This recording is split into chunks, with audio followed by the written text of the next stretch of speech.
ಇನ್ನು ಬೆಂಗಳೂರಿನ ಪರಪ್ಪನ ಅಗ್ರಹಾರ ಜೈಲು, ನೀವೇನೇ ಬಿಗಿ ಮಾಡಿದರೂ ಕೂಡ ಅಲ್ಲಿನ ಖೈದಿಗಳ ಹತ್ರ ಈ ಮೊಬೈಲ್ ಸಿಗೋದು, ಚಾರ್ಜರ್ ಸಿಗೋದು ಅದೆಲ್ಲ ಕಾಮನ್. CCB ದಾಳಿ ಮಾಡಿದೆ. ಎಲ್ಲಿ? ಪ್ರಜ್ವಲ್ ರೇವಣ್ಣ ಇದ್ದಂಥ ಬ್ಯಾರಕ್ ಮೇಲೆ. ಅಲ್ಲೂ ಕೂಡ, ಆ ಬ್ಯಾರಕ್ನಲ್ಲೂ ಕೂಡ ಮೊಬೈಲ್ ಪತ್ತೆಯಾಗಿದೆ, ಆಂಡ್ರಾಯ್ಡ್ ಮೊಬೈಲ್. ಅದನ್ನು ಪ್ರಜ್ವಲ್ ಬಳಸ್ತಾ ಇದ್ರಾ ಅನ್ನೋದ್ರ ಬಗ್ಗೆ ಅನುಮಾನ ಇದೆ. CCB ಪೊಲೀಸರು ತನಿಖೆಯನ್ನು ಶುರು ಮಾಡಿದ್ದಾರೆ. ಈ mobile, charger, pen drive, notebook ಪತ್ತೆಯಾಗಿದೆ ನೋಡಿ.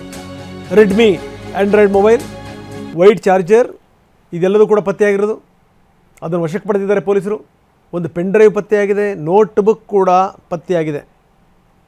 ಇದಕ್ಕೆ ಸಂಬಂಧಪಟ್ಟಂಗೆ ಪರಪ್ಪನ ಅಗ್ರಹಾರ ಪೊಲೀಸ್ ಠಾಣೆಯಲ್ಲಿ FIR ದಾಖಲಾಗಿದೆ. A1 ಆರೋಪಿ ಪ್ರತಾಪ್ ರೈ, A2 ಆರೋಪಿ ಪ್ರಜ್ವಲ್ ರೇವಣ್ಣ. ಈ ವಿಚಾರಕ್ಕೆ ಸಂಬಂಧಪಟ್ಟಂಗೆ, ಯಾಕಂದರೆ ಇದೇ ಬ್ಯಾರಕ್ನಲ್ಲೇ ಸಾಕೈದಿ ಈ ರೈ. 6 ಗಂಟೆಗಳ ಕಾಲ ಪರಪ್ಪನ ಅಗ್ರಹಾರ ಜೈಲಿನಲ್ಲಿ ಶೋಧ ನಡೆದಿದೆ. ದರ್ಶನ್, ಪವಿತ್ರಗೌಡ, ಪ್ರಜ್ವಲ್ ರೇವಣ್ಣ, ಹೀಗೆ ಎಲ್ಲ VIP ಖೈದಿಗಳು ಯಾರ್ಯಾರಿದ್ದಾರೆ ಅವರೆಲ್ಲರ ಬ್ಯಾರಕ್ಗಳ ಮೇಲೂ ಕೂಡ ದಾಳಿಯಾಗಿದೆ. ಪ್ರಜ್ವಲ್ ರೇವಣ್ಣ ಬಳಿ ಆಂಡ್ರಾಯ್ಡ್ ಮೊಬೈಲ್ ಪತ್ತೆಯಾಗಿರೋದು. ಹಾಸಿಗೆ ಕೆಳಗಡೆಗೆ ಬಚ್ಚಿಟ್ಟಿದ್ದಂತೆ ಪ್ರಜ್ವಲ್ ರೇವಣ್ಣ.